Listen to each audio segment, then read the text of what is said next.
Hello again and welcome back to our course on PSE 15. In this section we're going to look at another very important topic, and I'm going to relate this directly to the use of layers, although it actually occurs in a number of different situations in PSE, not just in working with layers. And what we're going to look at is blending, or the use of blending modes. I've created here what was initially a completely empty document, white background, etc., and I've pasted onto it a layer with the flowers and a little bit of green from an iris. And a very important aspect of the use of PSE, particularly in terms of achieving effects, is how an object such as this iris flower blends with the background, which might well be, for example, layers beneath the iris flower in this case. Let's take a look at blending modes.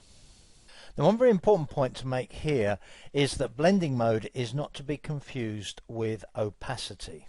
If I adjust the opacity of the iris layer here, you certainly can start to see through the iris, but what's behind it doesn't really have an effect on the iris itself. It only starts to become visible.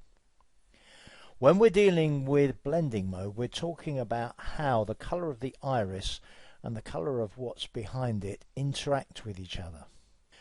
So far, when we've been using layers, we've had this setting here set to normal, and this is the setting that we use to specify blending mode.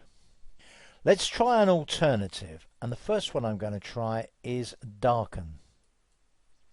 You may be a little bit surprised to find that darken had no effect whatsoever, and you'll understand why in just a moment. Let's try a different one. This time I'm going to try color burn.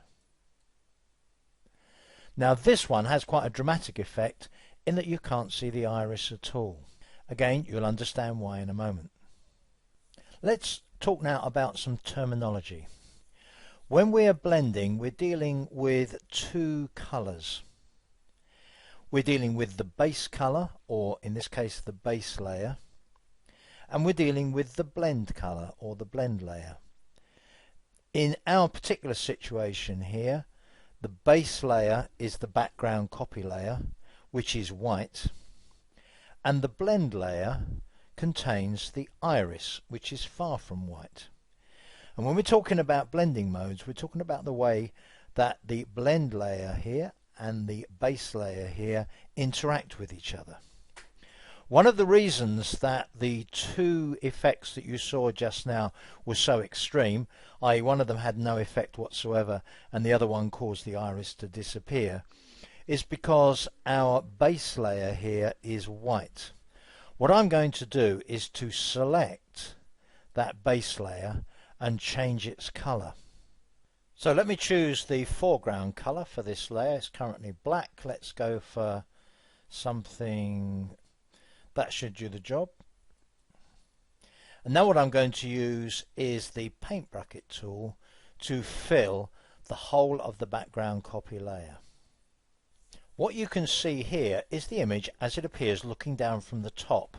So although I've got the background copy layer selected, I'm still looking down through the iris layer. The background copy layer, its blend mode is normal, but the iris layer, its blend mode is color burn. So what you can see is effectively the interaction between the blend layer, that's the original iris, and the background copy layer, which is our base layer, which has had its color changed. So what you're looking at here is the effect of color burn. Do you remember the one that had no effect before? That was the darken blend mode. Let's try that again now. And now you can see it has a very, very noticeable effect. Quite a nice effect actually. And although, as I pointed out earlier, it's important not to confuse opacity with blend mode, the effect of blend mode can be significantly affected by opacity.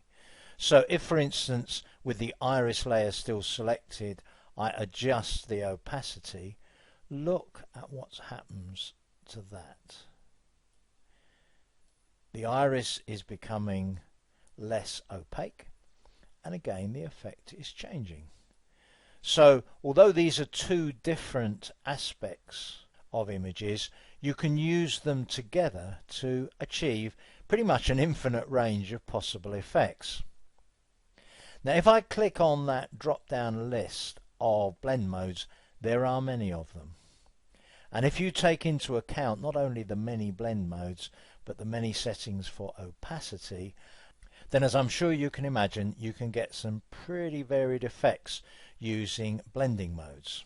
And it would take me a very long time to go through all of those effects and demonstrate them with all the available settings for opacity, etc.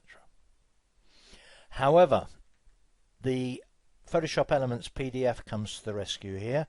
There's a section called Opacity and Blending Modes that largely explains what I've been explaining here, but in a different way. And there's another section about blending modes which goes through that long list of blending modes and describes what each of them is and does. So really your source for information about those blending modes is the PDF, but I do suggest you try and find some time to experiment with the options that are available.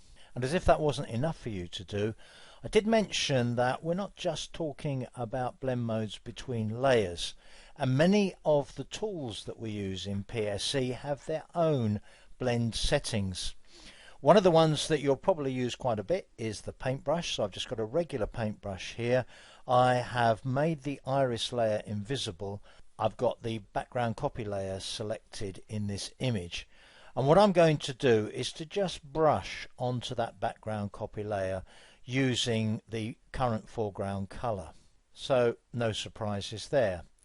But I have a blend mode for the brush. So for instance, I could choose Color Burn as the blend mode for the brush. Watch what happens now when I paint on. I get that Color Burn effect. Try another one. What about Vivid Light?